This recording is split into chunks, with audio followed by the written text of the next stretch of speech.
What's good, family? Welcome to another episode of Rolam Live. My name is Rolam. I am here today with my guy Brandon Starocci. Brandon, how you feeling today, bro? I'm feeling good. How are you feeling today? Man, I'm cool, man. I'm cool. Y'all already know what time it is. This is a show where we talk about creativity, we talk about life, we talk about how it's all connected. And I am excited to talk to Brandon today about his ongoing comic book series, as well as the upcoming Kickstarter that launches on Friday. Is Yes, that true? Friday at 7 Yes, p.m. Friday, Yep. Friday. Yes, absolutely. So I'm excited to talk about that. But before we do that, I love to start with my first question, which is, what is inspiring you right now, Brandon? What are you reading? What are you watching? What are you listening to?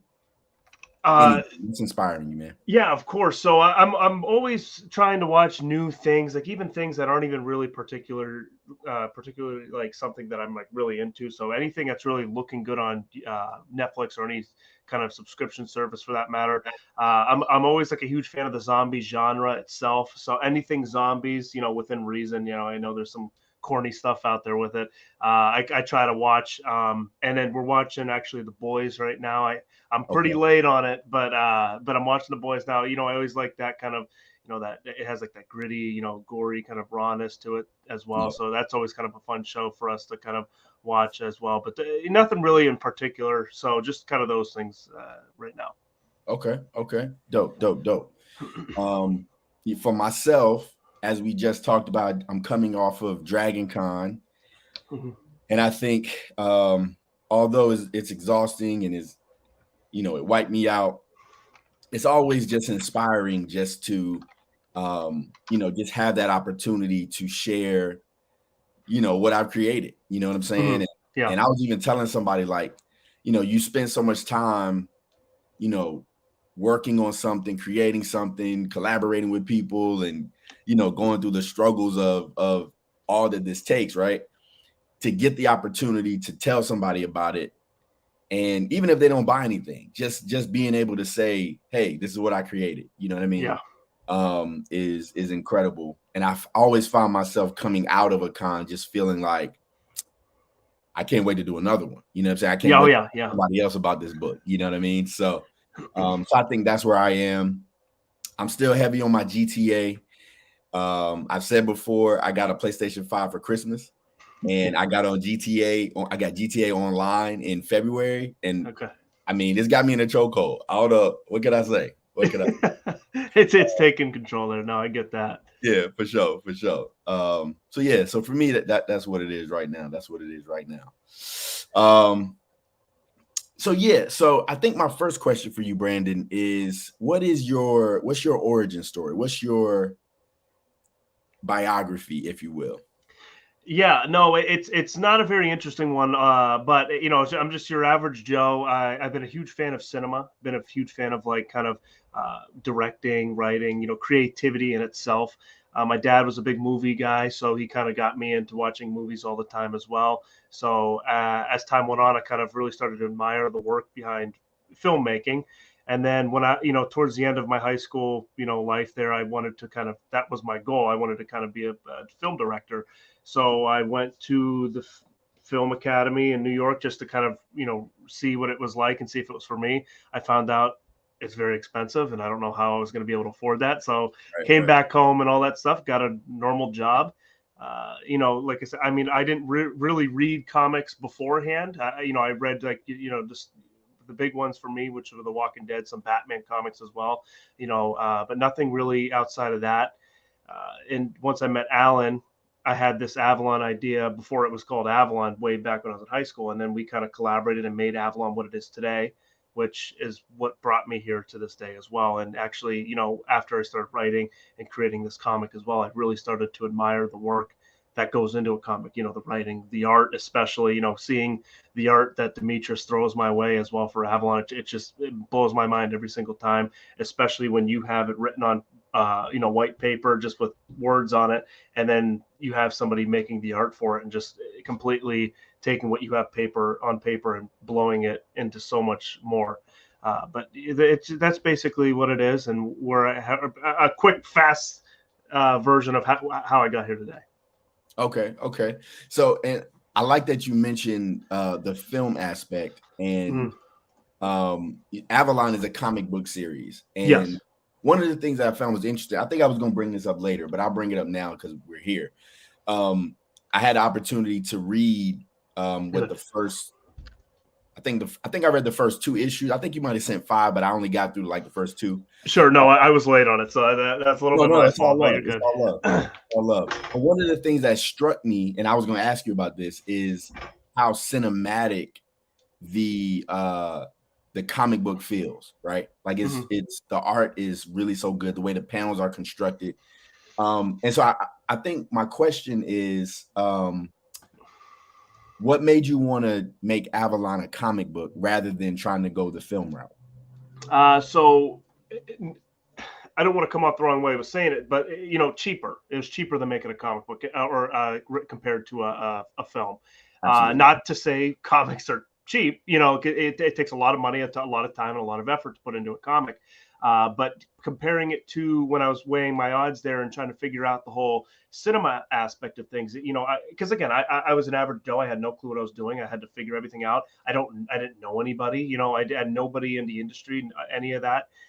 So it's really weighing my odds there and it's funny, what made it happen is when Alan and I were originally talking about this idea, it was supposed to be a novel, just but I'm not a huge fan of reading novels because there's too many words. I like to see pictures, I like to see act, in action, Right. rather than reading it.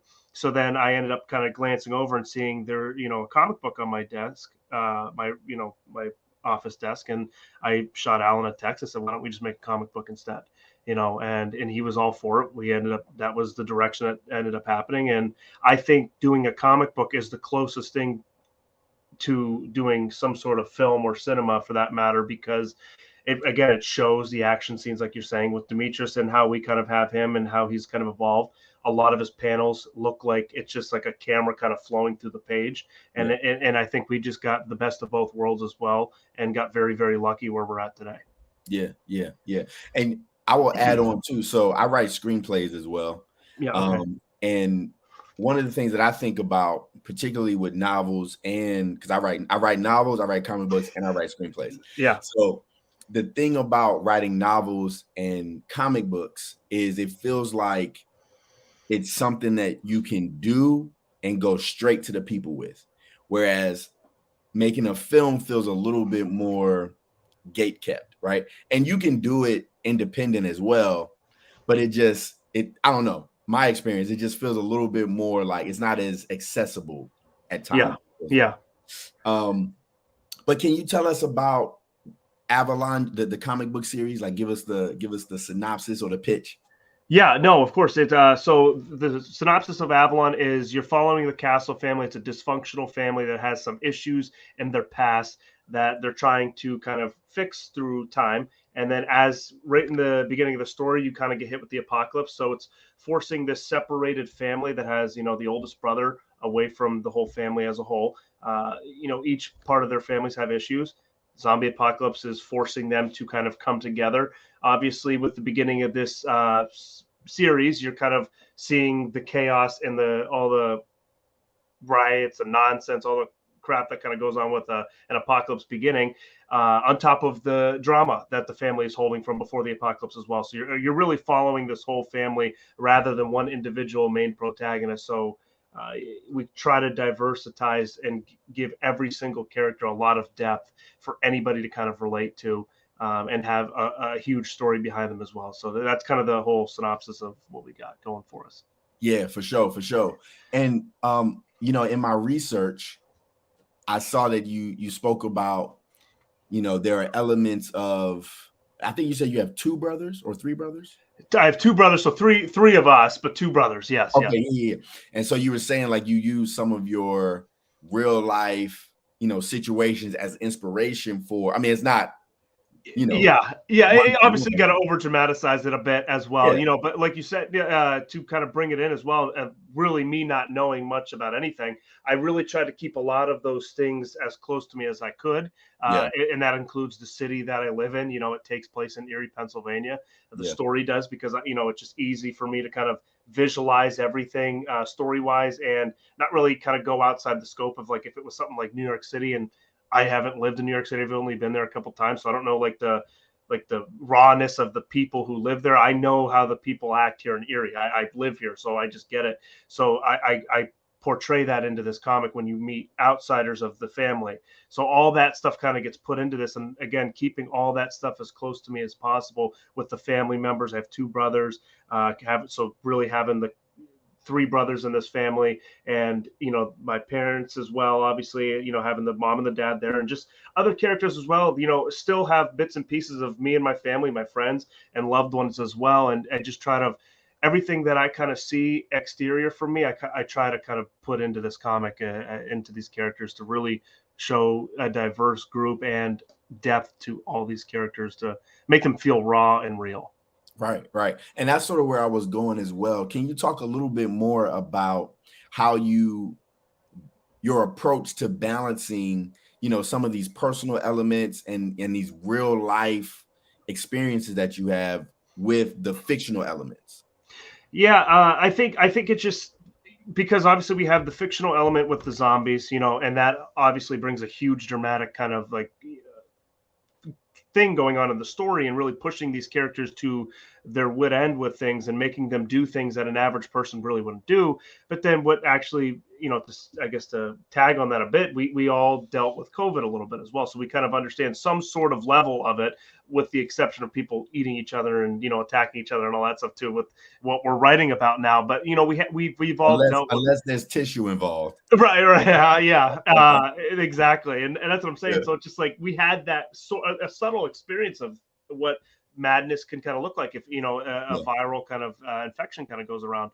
But then I over dramatize that. So that's an example of what I'm talking about. So like if something happens in our family, or something just pops in my head, because I have intrusive thoughts sometimes as well. I dramatize them to fit the story that we're kind of creating as well, and make it fit the characters that we've kind of birthed at this point, and the world that we kind of created as well. And yeah, it all, and once you kind of get to the writing room, because I have a few writers with me as well, that kind of just make sure this story can live to its full potential. So I have a lot of wild ideas, so I just want to make sure everybody around me can keep, can keep me on the tracks, from not kind of going all over the place and kind of totally screwing up this story. But yeah. yeah. And I know you mentioned as well that this was an idea that you had been working on in high school. Was it high Yeah. school? Yeah. So I guess put it away, and then when you connected with your collaborator, it's something that you pulled out of the drawer. How did the idea shift from what it started at when you were in high school, when you had it before, to then bring it on the collaborator into what we see now? Oh, a great deal. I mean, the general story of the three brothers, it was always kind of centered around the three brothers. That was the main intention of the story of Avalon. I mean, it wasn't called Avalon back when I was in high school, but the story that, of Avalon in general was just about these three brothers. And again, it was supposed to be a movie, but me not knowing anything and everything that goes into it, it was not a realistic dream at that point in my life. But now, kind of like you said, dealing with the collaborators and kind of talking and figuring out different deals on what we could do, turning it into a comic book, seeing the whole differences in because there's subtle differences in the storytelling aspect of a comic book to, or from film screenplay writing and all of that. So you have to kind of mess with it a bit. But again, that general idea is still there. But when we kind of collaborated, we really wanted to bring rawness to it, realness to it, and just and that goes as far as even the zombie infection themselves.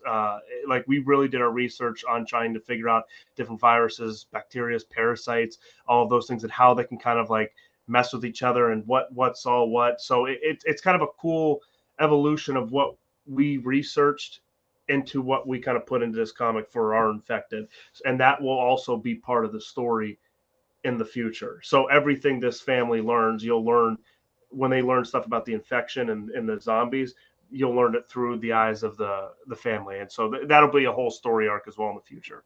Yeah. Okay.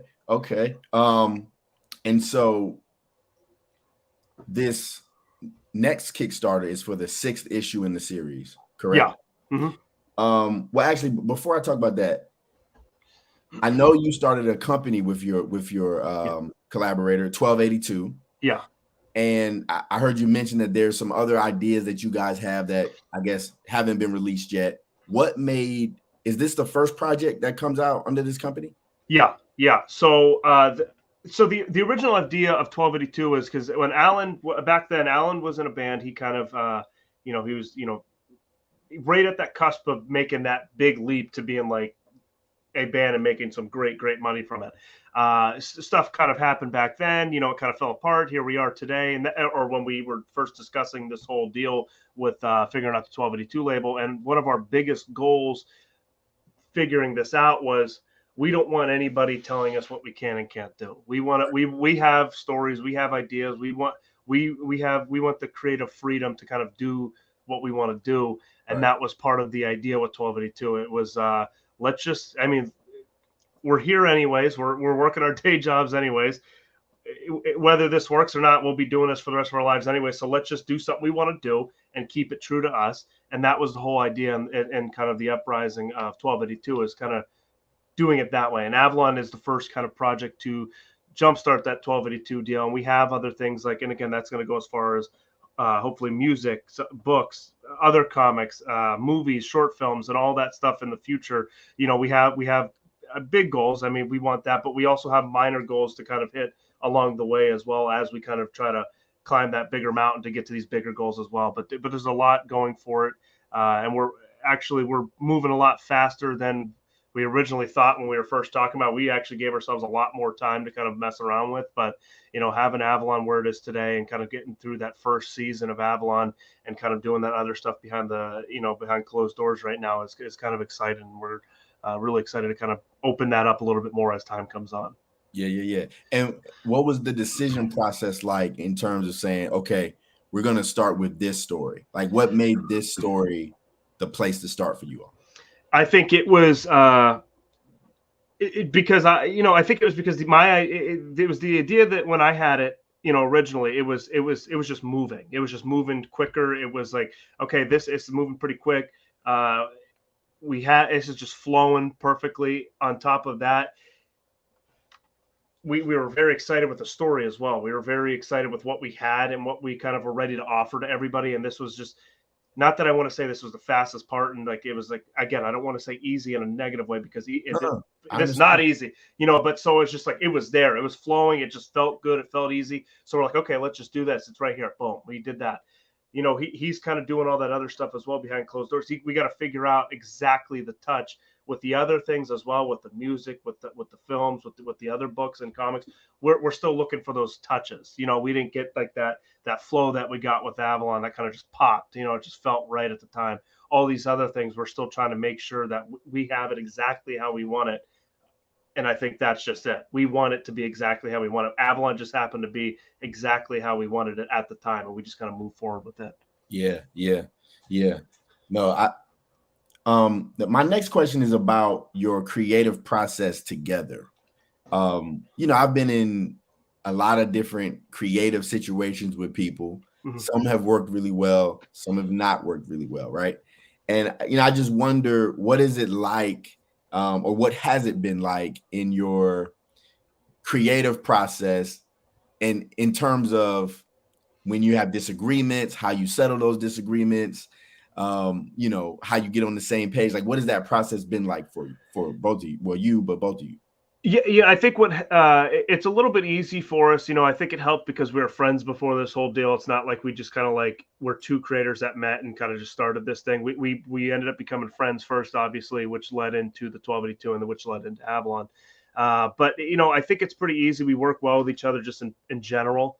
And I'm pretty open minded, especially with what I'm kind of thinking here, because I'm always trying to learn and be better just with myself, my own creativity, my own writing, all the above there. So I'm pretty open minded with a lot of things, but there are some things that I'm pretty strict on as well, especially on how I view the brothers per se, because that's kind of how it started originally for me. So the brothers, when there's something specific I want with the brothers, I kind of just have to be like, well, this is how I see it. We'll have to work around it almost deal. So other than that, I'm pretty open to it as well. Even besides A and A's, besides Alan, I have another writer, Bill Dalton, that's been helping me with season 2. who couldn't be here right now, but we're working through the kinks of season 2 right now. We have it's almost done, written in dialogue and panel forms as well. We're a little over halfway done with it, but and again, same deal. I was friends with Bill before I asked him to be a part of season 2. So it's just being friends and having that chemistry and having that work ethic with each other already. Uh, and it just seems easy to us, to be able to do that and kind of work with each other and come to terms with what our vision is, I guess, of what we have in front of us. Yeah. I mean, I think that's what you're looking for in these creative processes, right? Somebody who, not necessarily that you see everything the exact same way, but somebody that, you both can say, all right, cool, I'm gonna make space for you, you're gonna make space for me. Yeah. You know what I'm saying?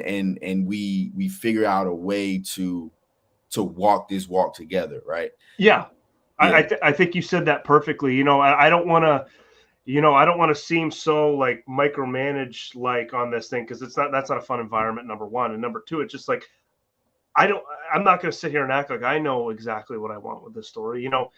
There's some things that I questioned. I have a general outlook of how I see this story, but there's some things I still question. Some things I might change. It's going to be an ongoing story. It's not something where I have like, okay, this thing's 20 or 30 issues and that's going to be it. This is going to be ongoing. I have a good general understanding of how it's going to end and a good direction on getting there. But that's always subject to change depending on the conversations. Even with this last season 1 that we're going to be completing here, a lot of things have changed before the original kind of scripts kind of came out and people are reading here today. That I was like, okay, this is it, and then through having conversations, it's just like, okay, yeah, you're right. This can be changed in this way. We can elaborate and expand on so much more if we did it the way that you're talking about right now. So I'm always open to it. Yeah. And I think it's also, like you said, like when it comes to the three brothers, like, like this is what it should be, right? It's good to know those things that I'm willing to bend on and those things that I'm not willing to bend on. And I was in a situation where I was developing a TV show with the producer, and everything that they said, I was just bending on. I was like, yeah, oh yeah, we could do that. Oh yeah, we could do that. We could do that. But that was also hurting like being too open and not being clear on, okay, this is the direction that I'm trying to go. Not being able to communicate that and knowing that also hurts, right? You can't just be open to everything. You got to be able to know where you at. You know what I'm saying? Right. And I think that goes both ways with both parties as well. You can't just be a full yes man on either side, because sometimes those not arguments, but those conversations on figuring out what you want, they open up the door again. Like with this last season, there's several times where you're like, I don't know how to see this. And we kind of had a conversation about it. I said my piece, they said their piece, and we're like, okay, yeah. And then sometimes we'd bend a little bit, and sometimes we'd meet in the middle. Sometimes we do it one way, sometimes we do it the other. It's those conversations are good. They're never hostile. I never want it to be hostile. It never has been, which has been phenomenal. But like, I don't want any, and that's what I've told people as well. Like same thing with Alan and Bill as well. I want you to tell me no half the time. I want you to say, yeah, I like that, but I want that. That's why you're here, really. I want that interaction. I don't want somebody just, like you said, yes, and help me do it. I want the conversation. I want to make sure that this story can be the best it can be. I'm not, because I'm guilty that I could probably mess the story up. Like if you just hand it to me and you're like, okay, finish this all by yourself, I could very easily mess this up. You can get in your own head, but I like having those conversations and starting to discover the characters and other characters and the world and the story moving forward. Yeah. And the one last quick thing, it's also a respect piece, right? Where, if I trust that you respect me, when you tell me no, I know it's not coming from a place of, you don't like me or right. No, it's just, okay, cool. You respect me. And out of that, you're saying, hey, I don't think we should do that. You know what I'm saying? That's perfectly said as well. I think that goes a longer way than anything I already said too. I think it really does. I think the respect aspect that you just brought up is one of the biggest parts, honestly, like you were just saying. Yeah, for sure. So I am on my third issue. We're like halfway through the third issue of my comic book series. So whenever I meet somebody or I talk to somebody who has been doing it longer than me, I love to ask the question, what's your advice if you're giving advice to someone about longevity, right? Or how to stay the course, right? What is one thing or two things that you would tell them? I think I haven't been by no means have I been doing this long enough either, but just what's kept me going is being stubborn. I think being stubborn in the category in good categories.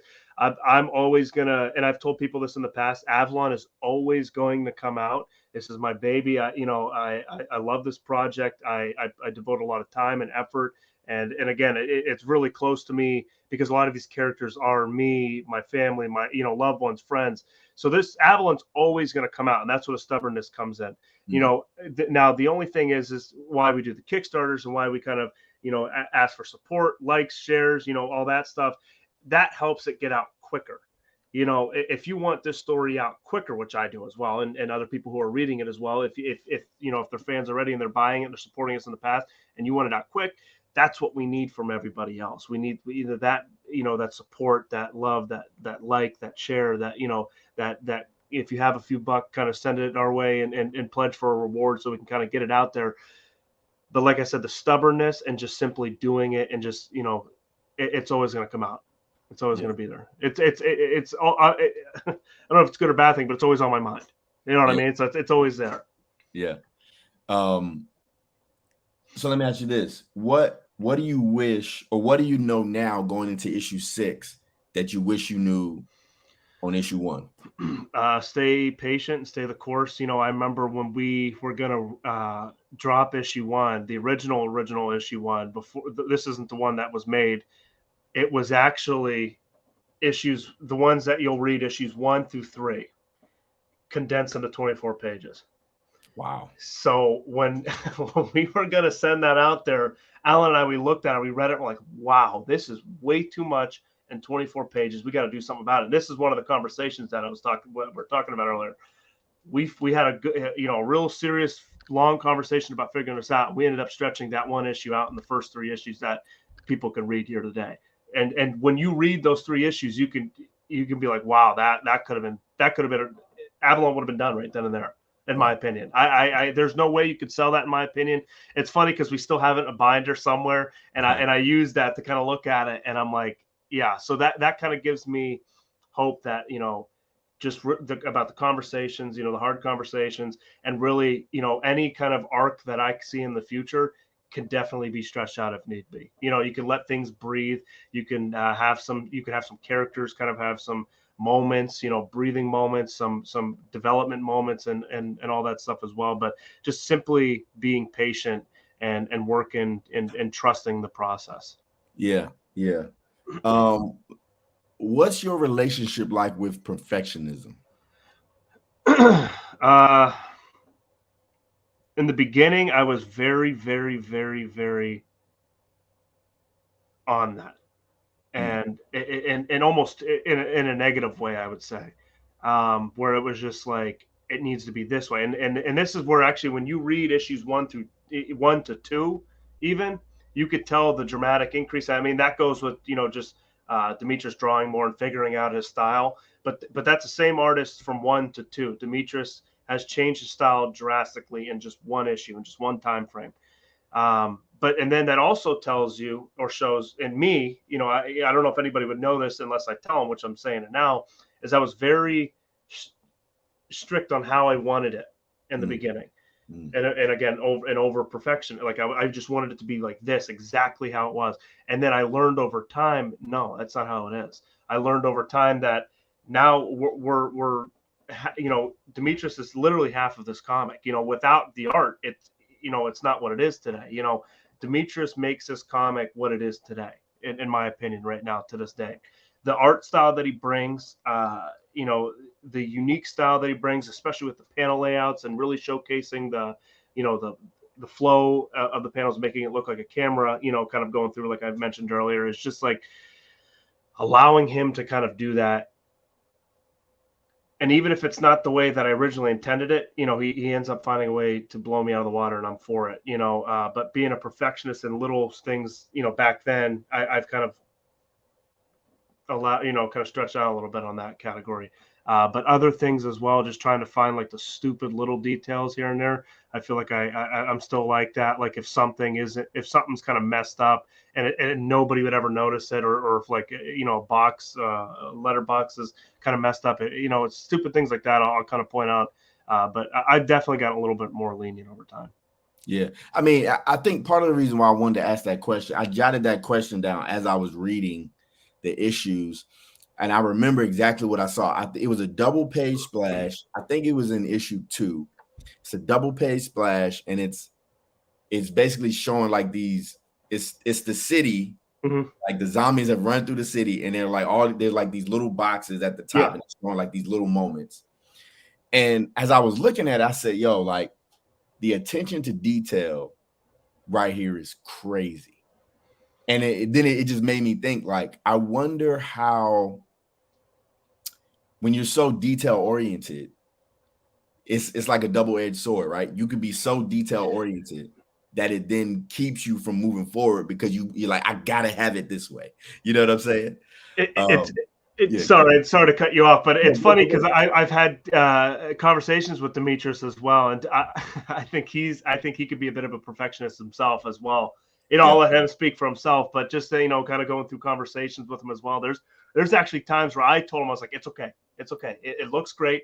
Let's move on. Like uh, I've actually had conversations with other artists at cons, kind of telling people what Demetrius has told me, like, oh, he wants to kind of redo this page, or Mm, the page didn't come out the way he did, and even they're like, I felt that way before as well. So you just gotta, as an artist, you're always gonna think that way.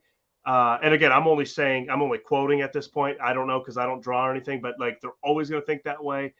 You just kind of, if it looks good, just move on, because not somebody's not going to look at one little speck that's something that an artist knows because they're simply drawing it. You know what I mean? They're doing it, so they notice these little details, but you're not going to notice some small little thing, that could just be pointless. So I mean, I guess it could be as well, and that goes to the perfectionist side. But yeah. but yeah, Demetrius can be that way. Just from my own experience, I would let him speak for himself in that way. But yeah, I get that.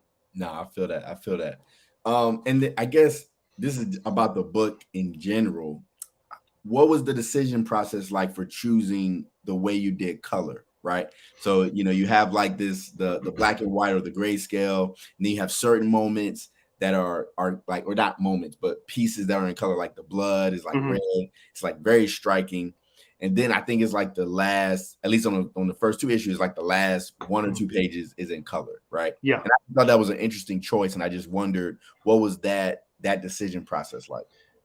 So originally, I loved the black and white look. Like I said, I was a big fan of the Walking Dead comics, so I was kind of like into that because that was like the first comic I like really got into. Yeah. Uh, so I was into that, and then I was like, okay, but I like the blood aspect, especially when it's a zombie story or like you're showing some gore and all that stuff. I want that to stick out. I want that to kind of look, catch your eye. Right. So then I liked, okay, the black, white, and blood. And obviously, with that as well, it's a little bit cheaper. You know what I mean? So especially starting out in the beginning, but I also love the look. So I was like, okay, it works both ways. And then I was like, okay, it sounds like a good idea, but if somebody can't do it, well, we'll figure it out. But then when Demetrius started to kind of get better and better and show, and his grayscales and his shading and all that stuff is just crazy, and it makes the idea look that much better when having a black, white, and blood kind of story, just because the way he kind of showcases it, he does such a phenomenal job. And then the color splash page was just like a cool conversation that Alan and I kind of had. I'm like, why don't we just make the last page kind of like that pop? You know what I mean? Like you get the last page of the issue, which is going to be like the thing at the end of every issue. It is, but you kind of get to that last page. It's always that oh crap moment at the end, and it's just that pop. You kind of see everything, you get to look at everything. It's just like that. You're really looking at it. Even with myself, even like it's just like I find myself just really looking at that page at the end because there's just so much to look at it with the colors and especially with the moment at the end of the issue every time too. It was just kind of like a cool conversation that got brought up, and we're like, let's just do it. Yeah, yeah. No, I thought it was very well executed. Very well executed. Thank you. So what can we expect from the Kickstarter? What can you share about it? Yeah, so I mean, obviously, we're going to be doing a lot of things that we've already done in the past. We're going to be showing off we'll be having PDF, just a single PDF. If you've been with us along the whole way and you kind of want just to get the issue 6 or whatever it is, we have physical copies. We have a PDF catch-up tier that we're offering as well for fairly cheap. And we also have limited amount of physical copy for the catch-up tier as well. Physical catch-up tier, limited amount. To kind of offer as well. We're going to be doing 3 different covers. Cover A, which is kind of I think we already posted on social media. Cover B, he's finishing up on, and cover G is what we're calling it. It's going to be a gold foil print of the standard cover, and it's going to have the line work. Hopefully, I got to get a hold of the printers and make sure they're doing it. But it's definitely going to be a foil cover. There's going to be gold foil on it somehow. But it's going to showcase like the gold foil on cover G as well. So we're offering that. I'm kind of just breezing through here as well. We have a Mrs. Martin poster that we're offering from issue 1, the first infected that we kind of been introduced to. I had a local guy from Erie, he does the Erie Horror Fest, the artwork for them. I had him do his interpretation of Mrs. Martin in an infected poster form, which was actually new for us. This will be the first time that somebody outside of Demetrius kind of showcased their art for inside of the Avalon universe as well. So it's always been Demetrius. I mean, it always will be, but adding kind of like a new touch, a new flavor to it, especially because he's a big horror guy and he's from my hometown as well. That's why I kind of wanted to throw that in there. And then we still have one pencil sketch that Demetrius did from the last Kickstarter. All of them sold. I think he did 5 of them. So I think 5 or 6, but they all sold except for one.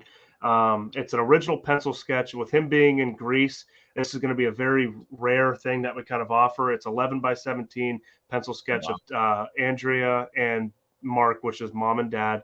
It's signed by him as well. It's such a cool thing. I need to get one for myself eventually as well. But to have like original penciling sketches from him is kind of a cool thing.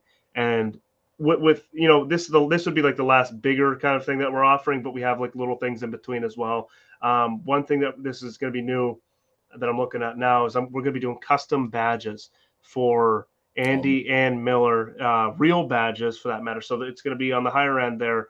So it's going to be a real badge that's custom, and we're doing identification cards for both of them, kind of like a police ID card as well. So that's going to be the 2 bigger ones as well. And so with stuff in the middle as well. So we have quite a bit to offer for anybody that's kind of interested as well. Yeah. So what kind of are you like a stressful Kickstarter campaigner? Like, does it stress you out, or you just sort of coast through it? Like, what's your demeanor during a campaign? So yeah, I will get stressed out. So this time around, I did it a little bit more organized this year, or not this year, but this time around with the Kickstarter, a lot more organized this time around. I still, it's still kind of stress, but once it starts, I feel like it's going to kick up a little bit more as well with the stress. But yeah, I can get it, stressed out. And it's funny because I have Lori Calcaterra and the 2 guys from Rays as well. We'll chat all the time in like a zombie group that we have. And we all try to help each other, try to talk each other down when one of us is doing a Kickstarter, and it's just funny that all of us kind of go through this whole wave of stress and different times. But yeah, it's normal. It's like yeah, I get stressed, during my Kickstarter campaigns. I usually like, look, I got to take my mind off. Let me write something else. Let me go play a video game. I can't just sit here with this. You know what I'm saying? that's hard to do, man. That's hard to even do that, to like kind of get your mind off, because then you're like looking at it still, and you're like, oh geez, yeah. But yeah, I got to physically stay busy. I got to be doing something physically. I mean, Otherwise, I'll just be I'm like, definitely hitting that refresh button. I mean, yeah, all the time. Yeah. That's for sure. Oh, I had another question, and it has escaped me.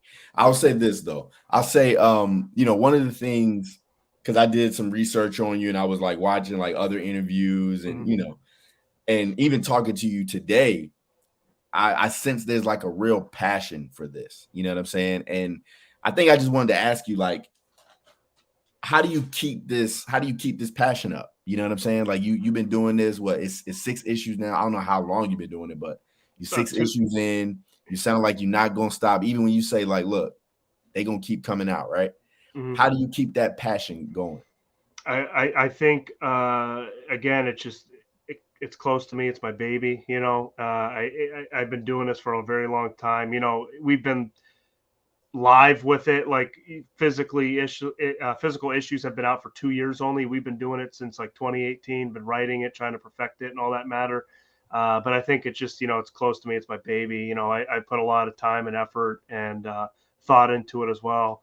And again, the stubbornness that kind of goes with it as well. But I think it's that. And I appreciate, kind of seeing that it's noticed as well with the passion. Sometimes I could be a loss of words and kind of explaining certain aspects of things as well. But it is there. The passion will always be there, and like you kind of brought it up again, like it's always going to be here. It's never going to stop until I see a true end to it. But that's nowhere near.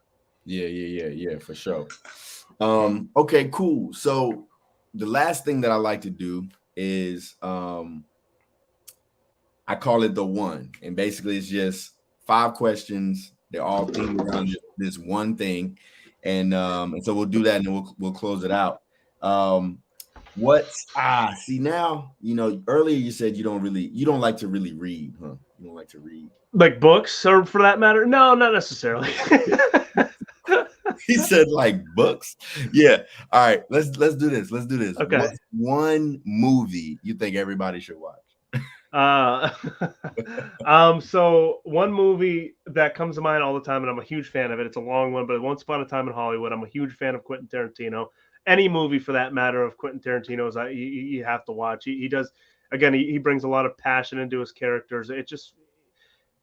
He's so like committed to one story at a time, which is always fun to me, and it's always beautiful to me when he comes out with something. But Once Upon a Time in Hollywood's probably one of my favorite right now. I'd say, yeah, go with that one. Okay, word. What's one word you would want your legacy described as? One word. Uh, Great. Great. I'll just roll with that one. I was gonna say stubborn, but I was like, I don't. That sounds more of a negative thing. But great, yeah. I Hey, want it to be great. it is what it is. It is Right. what it is. A lot of the great ones of our society have been stubborn people as well. So Sure. Yeah. Sure. they go together. They go together. If there's one piece of advice that you would give your younger self, what would it be? Just keep going. Be loose with it. Be a sponge. Right now in my life, I try to be a sponge in every aspect of my life. If that's with the creative life or just work in general, or just family and everything, just be a sponge, take in everything, and just keep grinding, keep moving. Yeah, for sure, for sure. Um, what's one thing you would change about your creative journey?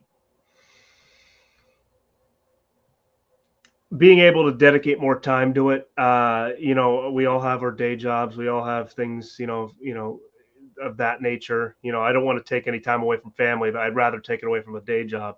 It just that's the only thing. I just wish I had more time to invest in it. Not that I don't. This is what I love to do. This is what I want to do. If I can get away from my day job and do this for the rest of my life, that would be it. Yeah, absolutely. And the last question is, what's one thing that you want everyone that sees or hears this to walk away with? Um, I guess the simple fact that it would be, if you're into this genre, you're into zombies or for anything like that, drama, family, or whatever. It's going to be for you. It's going to be something that sticks with you for a while because a lot of these characters are raw, they are real, they are based off of real people. So it really trying to bring that rawness and trying to relate to a lot of different people, because there's a lot of people out there that the story isn't told about. Normally it's told about the hero, that one person, that one, big icon, he or she, whatever it is. But this story, everybody's going to be a part of it, no matter what, because I don't look at myself as the hero in my life, or, in any journey for that matter. I'm just a regular guy. I want to give one to the regular guy. Man, for sure. That's great, bro. Do you have what do you want to plug? Like what links? So usually I get the links beforehand and I put them in the Yeah, description. no, you're good. I failed today. So do you have anything you want to plug? Any links you want to tell people about? I know you have the Kickstarter dropping on Friday. Yeah. Um, Other than that, really, because that's our main focus. We'll have the Kickstarter dropping September 6th, this Friday at 7 p.m. Eastern Standard Time. Um, that's going to be our main focus. We are on all social media platforms. If you can look up Avalon Comic on every social media platform, you'll be able to find all of us. And after the fact as well, Avalon Comic is something that we really put a lot of time in as well. .com, I mean, our website, avaloncomic.com. We put a lot of time and effort into that. We want to try and generate people into that and always give suggestions of what people want to see with it as well. Again, being open-minded as well. So if anybody looks at it, kind of goes through it as well, please email us, contact us, tell us what you think, tell us if it's good, bad, what we should add, and all that good stuff. But right now, just that Kickstarter on Friday. Just get ready for it and check our stuff out and see if it's for you. yeah, I'm gonna add the links to the description so anybody who comes across this will be able to have those. Also, correct me if I'm wrong. Are you doing like a live like launch party or something on? Yeah, that's going to start right at 7. So once we get some time that goes into it as well. We're doing it with Lori Calcaterra. She's going to be hosting it and having a couple other guests as well. After a couple minutes go in, we'll launch it. So it'll be like 7:05 when the Kickstarter launches. But yes, we'll be doing a live launch as well, hanging out with people. Anybody can kind of come in, hang out, chat with us as well. So it'll just be kind of a thing to get all hyped up for it and ready to go. Yeah, maybe I'll add that link too. Okay, yeah, that is there is several links, but there's a YouTube link that I added for an event as well. That's out there somewhere. Yeah. Okay. Yeah. So I'll make sure that all these links get added into the description so you can click on those things and you can follow what Brandon and Avalon and 1282 is doing. Brandon, I just want to say, brother, I appreciate you coming through tonight, having this conversation. I really do admire the passion. I admire the stubbornness. I admire the willingness to just put yourself out here, man. One thing I disagree with you about is I do think that your story is powerful, and I think your story does mean something to people. And I admire you putting it out here for people. You know what I'm saying? And doing your thing, brother. So all blessings, all love to you and your family and everything you got going on. And yeah, man, I appreciate you, brother. Well, I appreciate you. All the kind words first and foremost, and all the cool stuff that you've kind of even told me before show and during the show as well. I always love hearing people's stories as well. It's a big part of cons too, and even the interviews that were here today as well. And again, thank you for the time. I really appreciate that. Without this, it's hard to get out there. People like you as well helping out and doing shows like this too. Absolutely. And to the viewers, to the watchers, to the audience, I love you. I appreciate you. If you enjoyed this, like this, subscribe to the channel, share this with somebody. I love you. I appreciate you. And I will see you soon. Love y'all. Peace.